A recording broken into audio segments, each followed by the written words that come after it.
los dos testigos del Apocalipsis y cuáles son sus asignaciones para la tribulación. Luego del arrebatamiento de la iglesia, vendrán tiempos muy difíciles a la tierra como nunca antes en la historia.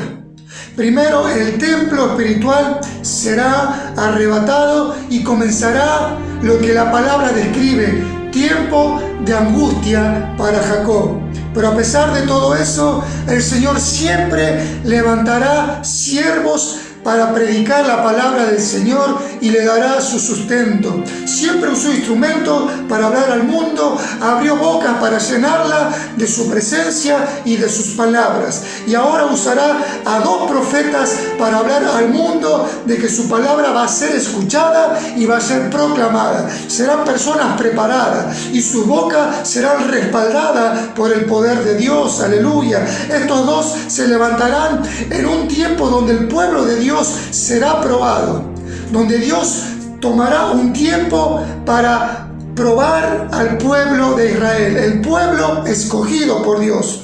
Esta no será una prueba para el pueblo redimido que es la iglesia. No es prueba para la iglesia, es la prueba para Israel, pueblo escogido por Dios. En ese momento comenzará en la tierra tiempos de juicios de Dios, lo que describe el Apocalipsis. Estarán estos 2 hombres predicando en medio de los juicios, en medio de tanta maldad, de tanta apostasía, tanta iniquidad. Serán predicadores en medio de la más grande oposición como nunca antes en la historia. Ellos abrirán sus bocas para proclamar el Evangelio. Aleluya. En el nombre de Jesús. Cuando Cristo levante a su iglesia espiritual, en la tierra se levantará el tercer templo de los judíos en Jerusalén. No será un templo para el anticristo, sino que será un templo para el Señor. Solo que el anticristo se meterá en ese templo. Dice la palabra del Señor en Apocalipsis capítulo 11, versículo 1 en adelante. Entonces me fue dada una caña semejante a una vara de medir, y se me dijo: levántate y mira el templo de Dios y el altar y a los que adoran en él. Será consagrado a Dios. Se le ha levantado en el mismo lugar donde fueron levantados los otros templos. Acá Dios da la orden de medir no solo el tamaño físico del templo, sino también el tamaño espiritual de la gente que estará dentro de ese templo. Ahora, ¿quiénes serán los que estarán en ese templo? Ahí habrá gente adorando. Esos serán los sacerdotes judíos, serán los levitas y la nación de Israel estarán adorando en ese templo. Ellos serán los que conforman el pueblo de Israel. Él dice que mira la calidad de la adoración que hay en ese templo. Serán los judíos, no será la iglesia. Judío significa adoradores de Dios. Versículo 2 dice: pero el patio que está afuera del templo, déjalo aparte y no lo miras, porque será entregado a los gentiles y ellos lo hollarán. Significa que lo pisarán. Hollarán la ciudad santa 42 meses, o sea, 3 años y medio. Habla de la segunda parte, la gran tribulación. El patio es un lugar vacío, sin edificación, será plano. Y dice: no lo miras, déjalo, pero mide a los judíos que están en el templo. El patio no lo midas, porque será entregado a los gentiles. ¿Quiénes son los gentiles? Son idólatras, paganos, y ellos lo pisotearán por 3 años y medio en la gran tribulación. Esto quiere decir que pronto la ciudad de Jerusalén será dividida en la mitad. La parte del norte será convertida en la capital del Estado palestino, que se va a crear pronto. Y esa mitad va a llegar exactamente a la mitad del monte del templo. O sea, la mitad del monte para los que son musulmanes, y la mitad sur para los judíos que van a decir: vamos a adorar al Dios de Israel. La mitad del monte del templo será entregado al mundo islámico, y a los gentiles será entregada la otra mitad del templo, que será asignada para los judíos para levantar el tercer templo. El templo se levantará cuando el anticristo firme el tratado de paz y seguridad con Israel, con los árabes y con la mediación de la Unión Europea y las Naciones Unidas. Lo primero que se garantizará en el acuerdo es que se le dará derecho a los judíos para que adoren, no solo en el muro de los lamentos, sino cuando se levante el tercer templo en Jerusalén y hagan un nuevo culto de sacrificios y ofrendas. Muchos creen que el pueblo judío va a derribar la mezquita, o sea, el modo de la roca, que los musulmanes levantaron en el siglo VI después de Cristo. Pero no creo. Yo creo que van a derribar la mezquita de Al-Aqsa, el lugar sagrado del Islam. Israel levantará el templo, pero ese templo, para ser levantado, primero el templo espiritual, que es la iglesia, debe ser quitada de la tierra. Aleluya, nosotros primero tenemos que irnos. Se firmará un acuerdo de garantía, de paz y seguridad, y ahí se levantará el tercer templo en Jerusalén. Es decir, que la iglesia tiene que ser arrebatada para que se firme ese acuerdo, y ahí comienza la tribulación. Aquí vamos a comenzar con el tema central. Versículo 3 dice: y daré a mis 2 testigos que profeticen por 1260 días, vestidos de cilicio. Predicarán los primeros 3 años y medio vestidos de cilicio. El cilicio representa luto. Es una tela negra áspera de pelo de cabra que se costura para el uso de los profetas. El que los veía entrar a un pueblo sabía que venía juicio, y aún así la gente se vestía de cilicio para evitar ese juicio. Tenemos un ejemplo en Nínive que pasó eso. El rey dejó sus ropas reales y se vistió de cilicio en señal de arrepentimiento, porque venía un juicio. Él sabía que venía un juicio, y clamando al pueblo de Dios, Dios detuvo el juicio. El Señor mandará a 2 profetas en ese tiempo de ropa negra a predicar. Vemos hoy a los rabinos ortodoxos que se visten de negro en señal de luto porque no hay templo. Entonces, lo hará por 3 años y medio apenas suba a la iglesia. Escuche esto: el Señor envía a 2 testigos y el diablo hace lo mismo. Mandará a 2, al anticristo y al falso profeta. Versículo 4 dice: estos testigos son los 2 olivos y los 2 candeleros que están en pie delante de Dios en la tierra. Entonces, son comparados a 2 olivos porque del olivo se extrae el aceite. Eso significa la unción. Serán 2 personas ungidas por el poder de Dios. Ellos estarán llenos del aceite de Dios. Y estos 2 son 2 candeleros que representan el candelero que se mantenía encendido con el aceite. Es decir, se va a la iglesia, que es la luz del mundo, y aparecen estos 2 candeleros que traerán la luz espiritual al mundo. La luz de Cristo no se va a apagar en el tiempo de la tribulación. Estos son llamados los 2 olivos, representan el aceite. Son llamados candeleros, que representan las lámparas. Las lámparas no pueden iluminar sin el aceite. Usted y yo no podemos iluminar sin el aceite. Sin la unción nosotros no podemos predicar este gran evangelio. Aleluya. Zacarías capítulo 4, versículo 1 al 6, dice que el profeta vio un candelabro de oro, y es de 7 brazos, que representa al Espíritu Santo de Dios. Dice Isaías 11:2 que tiene 7 manifestaciones del Espíritu Santo. El candelabro tiene 7 lámparas que representan los 7 espíritus del Espíritu Santo. Y dice en Isaías 11:2, hablando de los 7 espíritus, y dice: reposará sobre él el espíritu de Jehová, el espíritu de sabiduría y de inteligencia, el espíritu de consejo y de poder, el espíritu de conocimiento y de temor a Jehová. Entonces estará acompañado por 2 olivos. Los 2 olivos representan paz. De ahí se extrae el mejor aceite. El profeta estaba hablando de los 2 testigos que vendrán a la gran tribulación. Aleluya. Ellos estarán en pie delante de Dios. Cuando nosotros hoy no podemos estar delante de la presencia de Dios, no podemos mantenernos de pie. Por eso dice que toda rodilla se doblará ante el Rey de Reyes y Señor del Señor. Aleluya.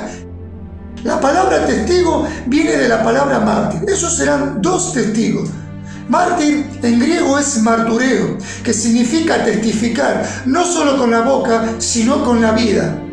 como era en la era cristiana. Estos testigos tienen que ser hombres llenos de Dios que darán sus vidas por causa del amor al Evangelio, por causa del amor a Dios. Estos serán hombres valientes, aleluya. Mire lo que dice Apocalipsis 21:8.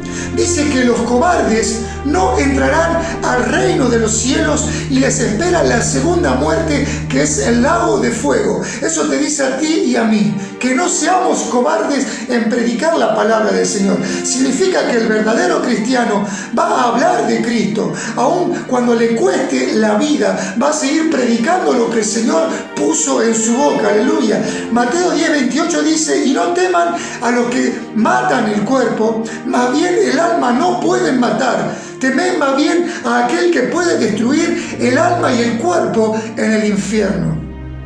Ahora la pregunta es, ¿quiénes serán estos dos testigos judíos?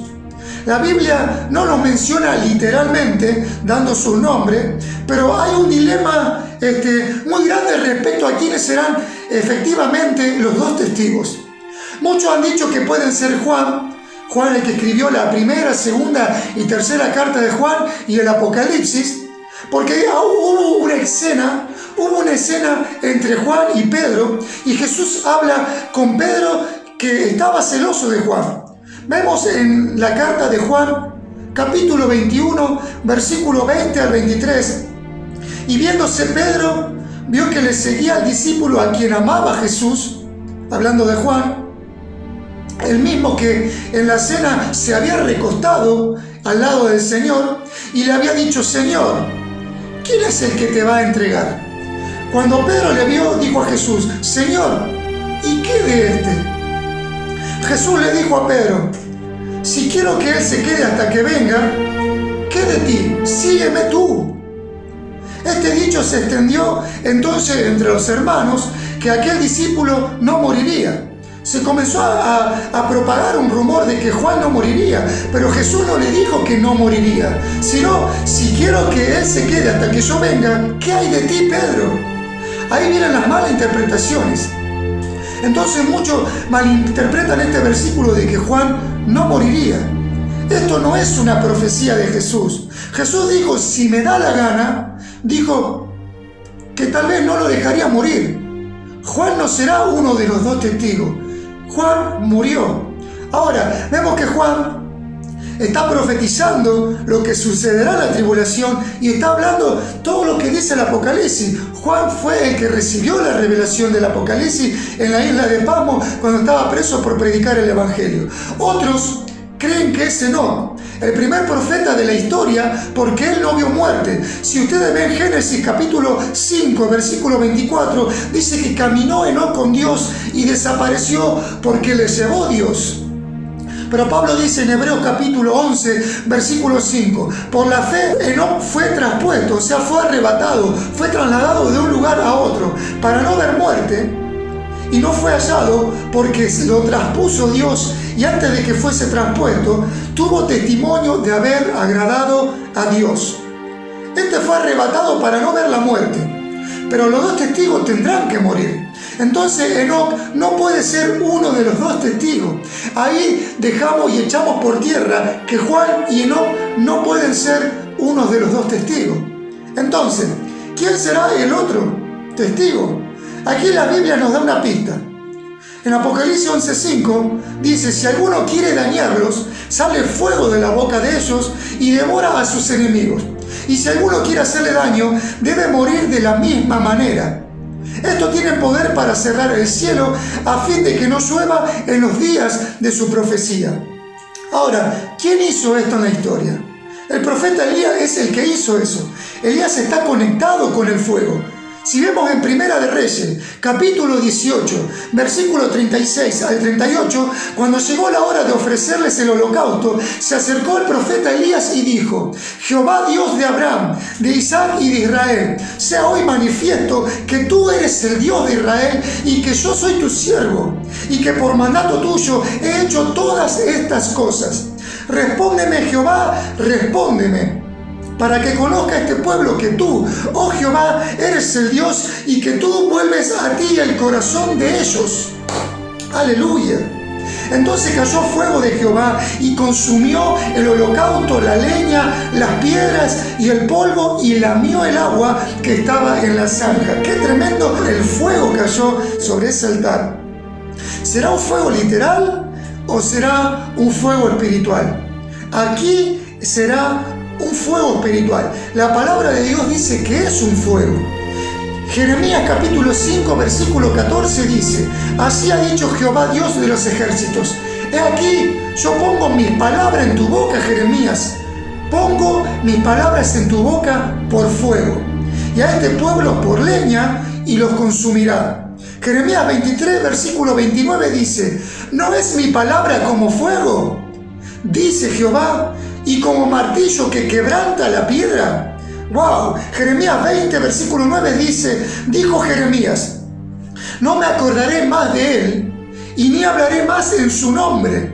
No obstante, había en mi corazón como un fuego ardiente metido en mis huesos. Traté de sufrirlo y no pude. La palabra de Dios, hermano, es fuego. Cuando estos dos abran la boca, dice la Escritura, que saldrá palabras de fuego que quemarán la conciencia de la gente, palabra pura y purificadora. Aquí vemos un fuego espiritual que sale de la boca de estos dos profetas. Pero también vemos que es un fuego literal, porque la Escritura dice que si alguien quiere dañarlos, ellos deben morir de la misma forma que ellos quisieron hacerle daño a estos dos profetas. Elías es un candidato, el más seguro que la Biblia habla, para que sea uno de estos dos testigos. ¿Por qué dice eso? Vemos un episodio. En 2 de Reyes capítulo 2, versículo 9 al 11 dice: Elías dijo a Eliseo: pídeme lo que quieras que haga por ti, antes que yo sea quitado de ti. Y dijo Eliseo: te ruego una doble porción de tu espíritu que sea sobre mí. Él le dijo: cosa difícil has pedido. Si vienes cuando yo sea quitado de ti, te será hecho. Así, mas si no, no. Y aconteció que yéndose ellos y hablando, he aquí que un carro de fuego con caballos de fuego apartó a los dos, y Elías subió en un torbellino. Aleluya. Esto es uno de los arrebatamientos que habla la Biblia. El manto cayó sobre Elías y vino una doble porción del Espíritu Santo sobre él. Pero el espíritu de Elías también descendió con el manto sobre Eliseo. Hermosísimo. Pero ¿por qué dice la Biblia que Elías volvió? Vemos en Malaquías capítulo 4, versículo 5. He aquí, yo os envío al profeta Elías, antes que venga el día grande y terrible. O sea, cuando dice el día grande, se refiere a los días de la tribulación. Cuando habla el día del Señor, no se refiere al día de descanso, del Shabbat, como lo hacían los judíos. Se está refiriendo a la tribulación y a la gran tribulación. Entonces dice que vendrá antes de la segunda venida. Dice que hará grandes señales. Apocalipsis 11, versículo 5: si alguno quiere dañarlos, sale fuego de la boca de ellos y devora a sus enemigos, y si alguno quiere hacerle daños, deben morir de la misma manera. Estos tienen poder para cerrar el cielo y a fin de que no llueva en los días de la profecía. Elías también está conectado no solo al fuego, sino también a la sequía. Vemos en 1 de Reyes, capítulo 17, versículo 11. Entonces Elías dijo a Acab: vive Jehová, Dios de Israel, en cuya presencia estoy, que no habrá lluvia ni rocío en estos años, sino por mi palabra. Y no llovió por 3 años y medio. En 1 de Reyes capítulo 18, 38 dice: pasados muchos días, vino palabra de Jehová a Elías diciendo: ve, muéstrate a Acab, y yo haré llover sobre la faz de la tierra. Elías tiene que venir en persona, lo dice la Escritura. Pero los discípulos preguntaban: ¿no era Elías Juan el Bautista? Entonces Mateo capítulo 17, versículo 10 al 13 dice: entonces los discípulos le preguntaron diciendo: ¿por qué dicen los escribas que es necesario que Elías venga primero? Malaquías dijo que Elías vendría. ¿Y dónde está? Respondiendo Jesús les dijo: Elías viene primero y restaurará todas las cosas. Aquí Jesús está ratificando que Elías vendrá. Versículo 12 dice, Jesús dijo, les digo que Elías ya vino y no lo conocieron, sino que hicieron con él todo lo que quisieron. Entonces vino, no lo reconocieron, lo metieron preso y pusieron su cabeza en un plato. Así también el Hijo del Hombre padecerá en manos de ellos. Así como lo mataron a Juan el Bautista, me van a matar a mí. Entonces los discípulos comprendieron que Jesús estaba hablando de Juan el Bautista. Ese era el Elías que Jesús estaba hablando. Jesús le estaba diciendo que Juan el Bautista vino con el espíritu de Elías y con la unción de Elías. Aleluya. Mateo capítulo 11, versículo del 11 al 14, les digo que entre los que nacen de mujer no se ha levantado otro mayor que Juan el Bautista, pero el más pequeño en el reino de los cielos es mayor que él. Desde los días de Juan el Bautista hasta ahora, el reino de los cielos sufre violencia y los violentos los arrebatan. Aleluya. Solo usted y yo, los que seamos violentos en el reino de las tinieblas, en el mundo espiritual, pueden arrebatar el reino de los cielos. Aleluya. Porque todos los profetas y la ley profetizaron hasta Juan. Y si quieren recibirlo, él es aquel Elías que había de venir. Aleluya. Jesús dice, ahí está Elías. Es Juan el Bautista, el profeta más grande de la historia, aún más grande que Moisés. Juan no hizo milagros, pero tuvo el honor y el privilegio de poder bautizar al Señor Jesús. Aleluya. Tuvo el espíritu de Elías desde el vientre de su madre. Lucas capítulo 1, versículo 15 al 17. Pero será grande delante de Dios, hablando de Juan el Bautista. No beberá ni vino ni sidra, y será lleno del Espíritu Santo aún desde el vientre de su madre. Y hará que muchos de los hijos de Israel se conviertan al Señor, Dios de ellos. E irá delante de él, adelante del Señor, con el espíritu y el poder de Elías, para hacer volver los corazones de los padres a los hijos. Aleluya. Aquí quiero aclarar algo. He escuchado una de las herejías más grandes que uno puede escuchar. Acá no está hablando de una reencarnación como muchas sectas dicen. Si así fuera, tampoco hubiera pasado, porque la reencarnación supuestamente tendría que ser cuando alguien muere para entrar en el cuerpo de otra persona. Elías se fue vivo. No hubo una reencarnación de Elías a Juan el Bautista. Juan estaba bautizando y los sacerdotes y los levitas, enviados por los judíos del Sanedrín a preguntarle, le dijeron, ¿quién eres? Juan capítulo 1, versículo 19 al 21. Este es el testimonio de Juan. Cuando los judíos enviaron de Jerusalén sacerdotes y levitas para que le preguntaran, ¿quién eres tú?, confesó y negó, dice la Escritura, sino que confesó, yo no soy Cristo. Y le preguntaron, ¿eres tú Elías? Y él dijo, no, no soy. ¿Eres tú el profeta? Y él respondió, no. Ahora, acá algo raro está pasando. ¿Por qué está pasando esto? Jesús dice que Juan era el Elías y Juan el Bautista dice que él no era el Elías. Lo que está queriendo decir es que él era Juan con el espíritu de Elías. Juan el Bautista podría haber dicho, yo soy aquel de quien el profeta Isaías profetizó.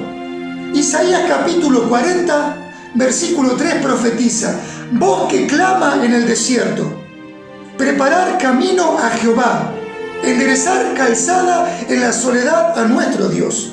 La profecía se cumplió.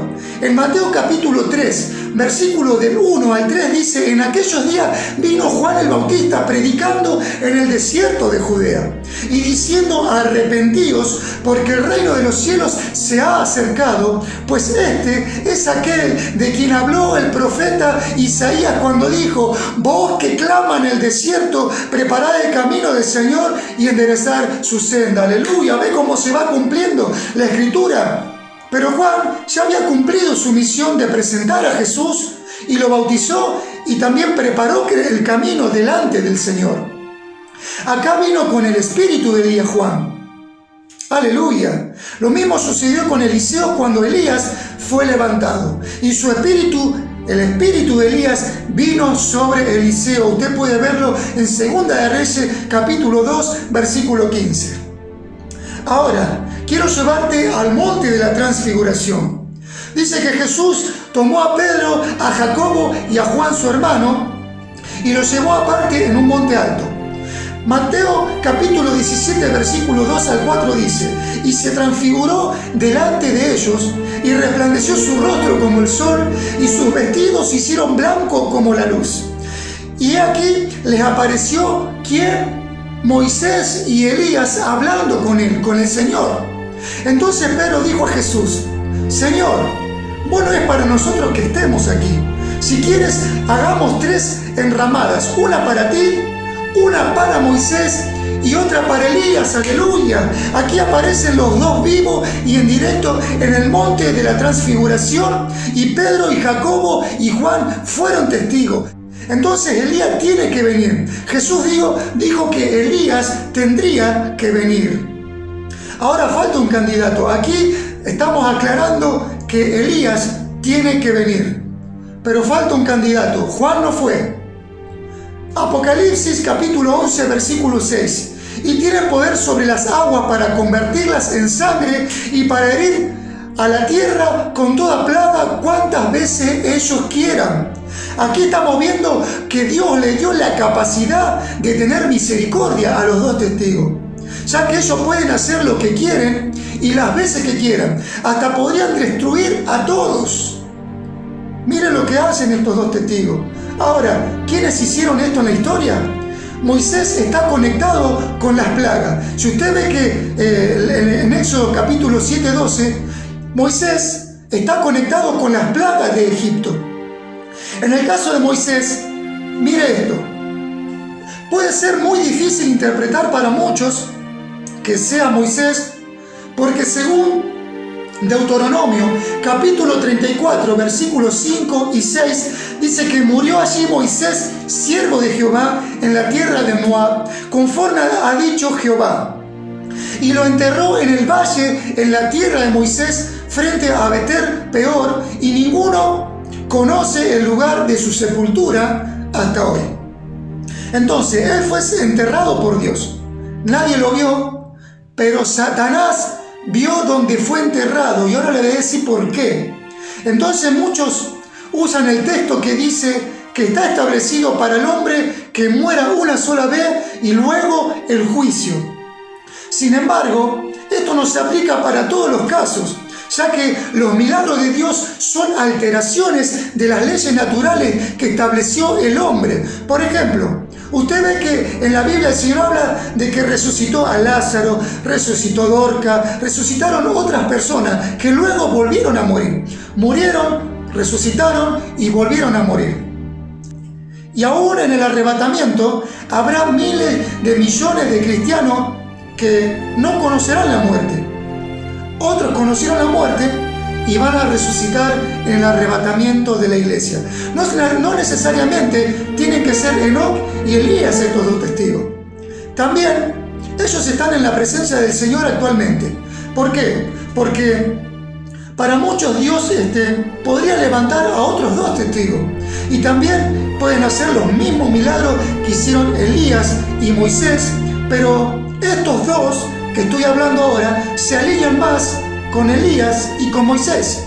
Judas, versículo 9, dice: pero cuando el arcángel Miguel contendía con el diablo, disputando con él por el cuerpo de Moisés, no se atrevió a proferir juicio con maldición contra él, sino que dijo: el Señor te reprenda. El ángel estaba peleando por el cuerpo de Moisés con el diablo. ¿Por qué? Porque el diablo quería robárselo. Entonces el diablo sabía dónde fue enterrado el cuerpo de Moisés. El ángel no maldijo al diablo, pero sí peleó por el cuerpo de Moisés. ¿Qué pasó con el cuerpo de Moisés? Él murió y Dios lo enterró, pero el diablo intentó robarlo. Ahora, ¿por qué Satanás quiso robar el cuerpo de Moisés? Es una incógnita. La Biblia no dice por qué, pero puedo pensar que es porque Dios sabía que Moisés tendría que volver en el final de los tiempos. O sea, Moisés tiene que volver. No lo sabemos, pero creemos que va a volver. Moisés no volvió a aparecer hasta la transfiguración de Jesús. Ahora, dice que si alguien quiere tocarlo, morirá de la misma manera. Cerrarán el cielo y no lloverá por 3 años y medio como en el tiempo de Elías. Esto será un desastre global. Traerá odio de la gente en contra de estos dos testigos. Traerán estos dos sequía, muerte de plantas. Ríos se secarán, las siembras serán afectadas, el agua se convertirá en sangre y no se podrá consumir. Azotarán la tierra con plagas y así muchos no se van a arrepentir en ese tiempo. Algunos dicen que como puede ser que después de tantos siglos de felicidad en el cielo, estos dos tengan que volver a la tierra a dar testimonio y predicar a los judíos y a los gentiles en la tribulación y gran tribulación.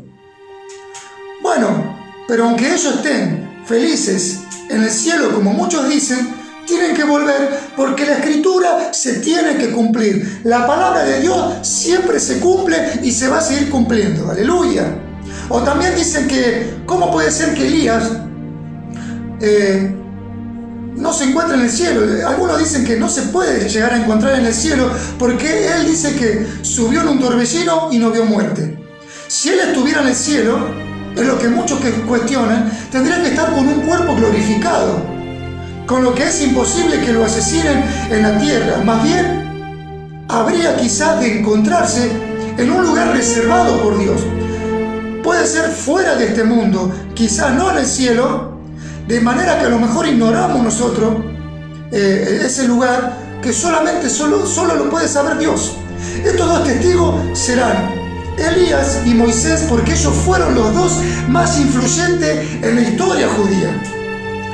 Los dos testigos tienen que ser judíos. La pregunta más importante es, ¿van a morir 2 veces? ¿Va a morir 2 veces Moisés? Esto es un misterio. Pero el propósito de la transfiguración fueron los dos testigos. Apocalipsis 11:7 dice, cuando hayan acabado el testimonio en esos 3 años y medio primero, la bestia que sube del abismo, habla del anticristo, hará guerra contra ellos y los vencerá y los matará. La bestia subirá y ahí imitará la resurrección, se meterá en el templo en la mitad de la gran tribulación y ahí comenzará la persecución, tiempo de gran tribulación. Aleluya. Ese es el tiempo donde el anticristo se hará pasar por Dios. Ahí matará a los dos testigos. Apocalipsis capítulo 13, del 7 al 13. Y se le permitió hacer guerra contra los santos y vencerlos, y también se le dio autoridad sobre toda lengua, tribu, pueblo y nación. Apocalipsis 11, versículo 8 dice que sus cadáveres estarán en la plaza de la gran ciudad, en el sentido espiritual llamada Sodoma. Se le llama Sodoma por la gran homosexualidad y el lesbianismo que habrá en Israel. Ya hoy hay una ciudad llamada Tel Aviv, que es la ciudad más grande del homosexualismo, y también llamada Egipto por tanta hechicería, y donde también nuestro Señor Jesucristo fue crucificado, ahí Jerusalén. Entonces el anticristo será homosexual y ahí explorará el ocultismo. Por eso le ponen esos dos nombres espiritualmente. Versículo 9. Y lo de los pueblos, tribu, lengua y nación verán sus cadáveres por 3 días y medio y no permitirán que sean sepultados. O sea, los verán a los cadáveres por televisión, por internet, por todos los medios, en todos los idiomas lo verán en directo. Serán expuestos en forma pública a todas las naciones. Ahora, usted se preguntará, ¿cómo sabe Juan esto? Bueno, Dios tiene poder y se lo ha revelado. Quizás no vio un celular, un televisor, pero el Señor se lo reveló y Él lo vio en una forma como era en su época. Aleluya. Versículo 10. Y los moradores de la tierra se regocijaron sobre ellos y se alegraron. Y se enviarán regalos unos a otros, porque estos dos profetas habían atormentado a los moradores de la tierra. Imagínense estos dos testigos atormentando 3 años y medio a los que no están escritos en el libro de la vida por 3 años y medio. Se enviarán mensajes de texto instantáneo. Se va a cumplir la profecía.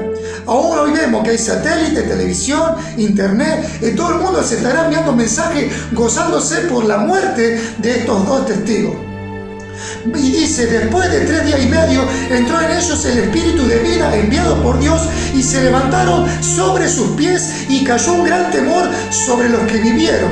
En todo el mundo durará poco la fiesta. Ahora, si ellos mueren en la mitad de la gran tribulación, entonces aquí, hecho por tierra, por medio de la Escritura, de que el Espíritu Santo se va con la iglesia en el arrebatamiento. El Espíritu Santo no se puede ir en el arrebatamiento. Él se tiene que quedar para sellar a los 144.000, para sellar a los que reciben el mensaje y para sellar a los 2 testigos. Los tiene que fortalecer durante los 3 años y medio hasta que llegue el momento en que el anticristo se meta en el templo y ahí comience a perseguirlo. Hasta ahí el Espíritu Santo le dará fortaleza. Aleluya, serán sellados para el momento en que ellos tengan que subir a la presencia del Señor.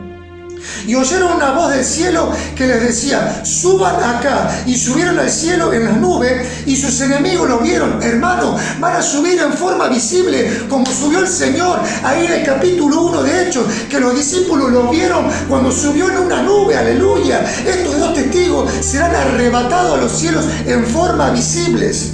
Y en aquella hora hubo un gran terremoto, y la 10ª parte de la ciudad se derrumbó. ¡Qué tremendo el poder de Dios! Y por el terremoto murieron un número de 7.000 hombres, y los demás se aterrorizaron y dieron gloria a Dios. Una multitud que primero se alegró por la muerte de los 2 testigos, ahora van a dar gloria a Dios por ver a estos muertos resucitados. ¿Será que ahora se le quitará la venda de los ojos? Y creerán que el Dios del anticristo no tiene poder en contra de los 2 testigos. ¡Qué tremendo! A partir de ese instante, el anticristo hará un genocidio terrible, más grande que toda la historia a partir de la fundación del mundo hasta hoy. Ahí se levantará con la gran tribulación por los últimos 3 años y medio. Entonces, hermanos, los 2 testigos tienen que ser Elías y Moisés, porque así lo está declarando la Escritura. Elías es el profeta y Moisés es el legislador. Estos 2 testigos tendrán un ministerio específico durante la tribulación y gran tribulación, y será desarrollado únicamente en Israel. Los 2 testigos desarrollarán su ministerio únicamente en Jerusalén, en Israel. Y los 144.000 que estarán bajo la supervisión de estos 2 predicarán en todas las naciones del mundo. ¡Aleluya! Bendito sea el nombre del Señor Jesús. Hermano, usted debe estar preparado porque Cristo viene a buscar a su pueblo. Ahí entrará el momento de estos 2 testigos para predicar a los judíos, a los gentiles y a aquellos que se quedan en el arrebatamiento de la iglesia. ¡Aleluya!